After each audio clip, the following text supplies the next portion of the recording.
Good evening, ladies and gentlemen. My name is Jah Akande, and I'm a senior political science major here at the University of Richmond. Before I proceed, I'm going to show you all a brief video clip.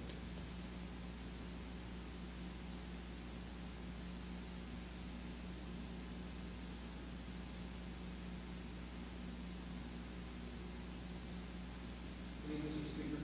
Gentleman has the floor. Thank you, Mr. Speaker.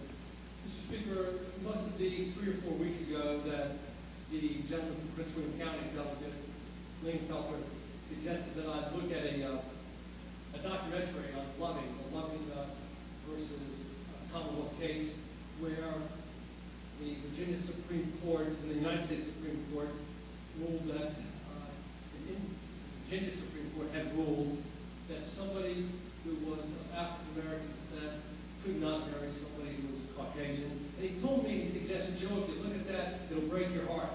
I suggest, Mr. Speaker, ladies and gentlemen of the body, that maybe a year from now, maybe a few years from now, certainly a decade or more, we will look back and we will say that in this 21st century, the suggestion that we as a body did not allow somebody to take the bench because they're gay, and that's really what we're doing, is the same travesty that the Delegate Felter suggested to me. And I suggest it will be heartbreaking. The gentleman from Prince William County, the former military officer, Delegate Felter, talked about character and temperament and demeanor and courage and convictions and duty, all of which this gentleman has shown as a naval officer. In fact, he received a distinguished medal on the very day he left that service. But more importantly, our Commonwealth and our country is one of giving people who value redemption. We think it's noble. And in the last 12 years, you look at what that person has done, and there's not a soul that can say that he hasn't distinguished himself in every aspect of being a prosecutor. To such a degree that members of the criminal bar, the civil bar, prosecutors, defense attorneys, and judges, when they can comment on it, have said this person would be an excellent jurist. Still, we deny this person an opportunity to serve on the bench because of his sexual orientation. I think if we deny this nominee that ability, we do the Commonwealth and ourselves a disservice. I hope that this body will support Mr. Thorne-Banglin as a candidate for the judiciary. Thank you, Mr. Speaker. Joe. All right. During the May of this year, there was a major dissent among Virginia lawmakers over the appointment of Tracy Thorne-Banglin, a qualified gay male, to serve on the General District Court bench. In the Virginia General Assembly, a Republican-led debate initiated on the House floor, arguing whether or not an openly gay prosecutor would be fit to serve the Commonwealth. His nomination was ultimately defeated by a 33-31 margin in the 100-member chamber, where he needed only 51 votes to win the seat. This summer, I received the honor of working with this wonderful individual, Delegate Joseph Morrissey, the man in the video clip, advocating on behalf of Tracy Thorne-Banglin. Joe represents the 74th District, which encompasses both Henrico and Richmond. I worked as a legislative intern in his office in the Virginia General Assembly. As a political science major, I felt that this was an invaluable experience to experience the political process firsthand. This summer, my major assignment was to organize Joe's constituency into a large database, Joe's 80,000 person constituency. I was also responsible for daily projects like drafting press releases when Joe wanted to talk on important issues, contacting newspapers, and working with constituents.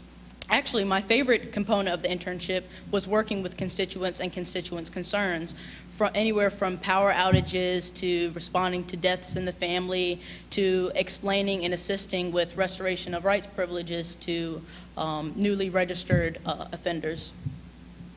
I helped prepare Joe for speaking engagements in the community and also assembled and distributed voter registration packets for potential voters in his district. As a legislative intern, I pretty much did it all.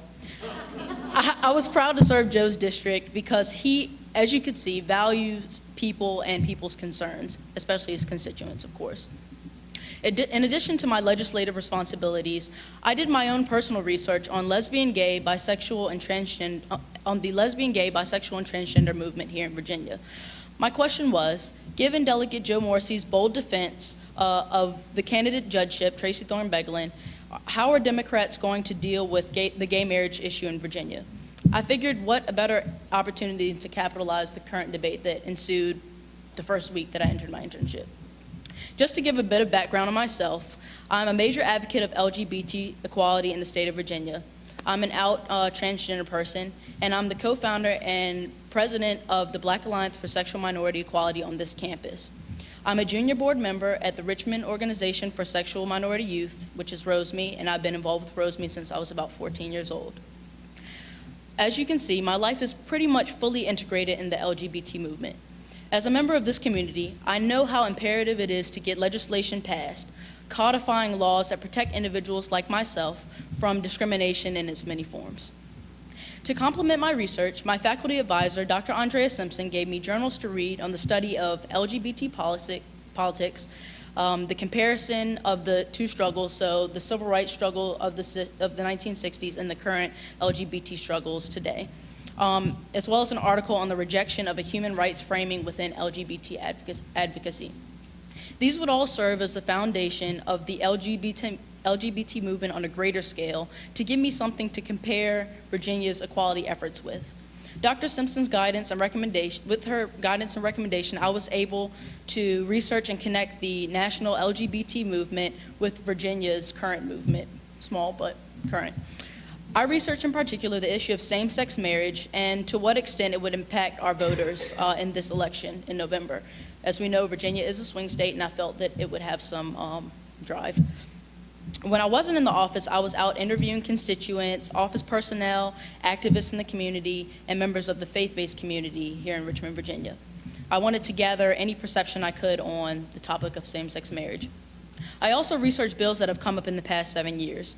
I discovered that in Virginia, not only do LGBT persons face discrimination in same-sex marriage, but also in healthcare laws, housing discrimination, and even hate crime legislation. Although there have been several bills in the past 5 years addressing these issues, none whatsoever have passed both the Senate and the House of Representatives. I have to admit, after doing research, I was a bit discouraged.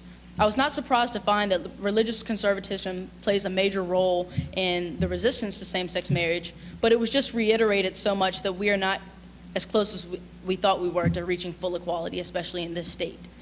One Democrat senator said it best: Virginia's major impediment to reaching full equality is in what the Bible says about homosexuality. The Bible is legislating in the Virginia General Assembly, but not for the right reasons, not to provide citizens with equal protection under the law. Additionally, Christian pastor of Village of Faith Ministries, his name is Mike Jones, and he's the pastor of a predominantly African-American church, he's about mid-sized, said that LGBT persons are born this way, and there's no denying it. However, the Bible influences morality, and morality influences law. As many of you know, President Obama announced his support for same-sex marriage this summer, and I know the pastor has had various conversations with other pastors in the area who believe and actually say in the pulpit that homosexuality is an abomination. So as you can see, this sentiment and mentality does influence our policies when our legislators believe this as well. Most interviews resulted in the same outcome. Individuals want equal rights for LGBT folk, but it's simply not a priority in our state. Democrats are indifferent because they know that any LGBT legislation would be tabled immediately in our current session. Focus is primarily on the economy and job creation, as many of you know. Also, our current McDonnell administration is just not making LGBT rights an issue at this point in time, which makes it increasingly harder to pass laws when legislators who do want to push laws like Joe just don't have the support for it.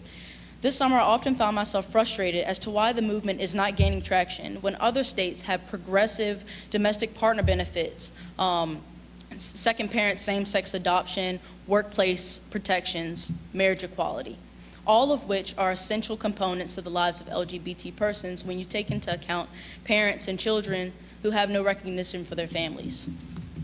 But then I think about my mentor and friend, Delegate Joe Morrissey.